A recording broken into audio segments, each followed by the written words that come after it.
Pas dështimit të formimit të qeverisë, presidenti Osmani fton partitë në takim konsultativ. Pas 4 ditësh nga dështimi i formimit të qeverisë së re të Kosovës, presidentja Vjosa Osmani ka ftuar në takim krerët e partive politike.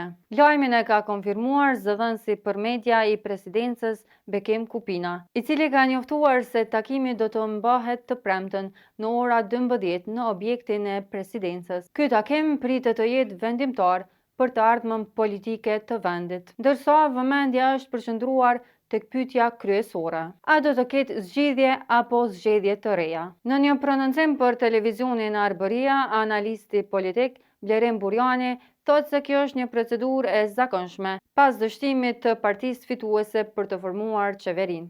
Ai thotë: pres të dihet se a do të ketë zgjidhje apo zgjedhje.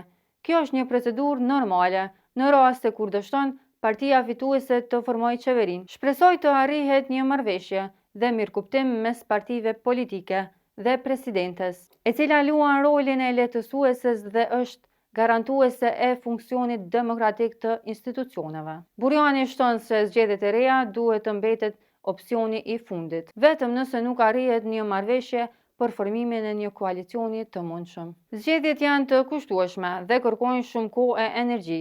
Nëse është e pamundur të krijohet një shumicë, atëherë mund të shqyrtohet ideja e një qeverie kalimtare. Por nuk besoj se lëvizja vetëvendosje do të pranojë një zgjedhje të tillë. Megjithatë, çdo vonesë e zgjatur e lë shtetin në ngërç dhe qytetarët përballë pasigurisë. Takimi i së premtes pritet të qartësojë nëse Kosova do të shkojë drejt një marrëveshjeje për qeveri të re apo drejt zgjedhjeve të parakohshme. E gjithë vëmendja politike tashmë është në presidencë, ku nga ora 12 të premten pritet të mësohet nëse vendi do të marrë një drejtim të ri politik apo do të hyjë në një cikël të ri zgjedhor.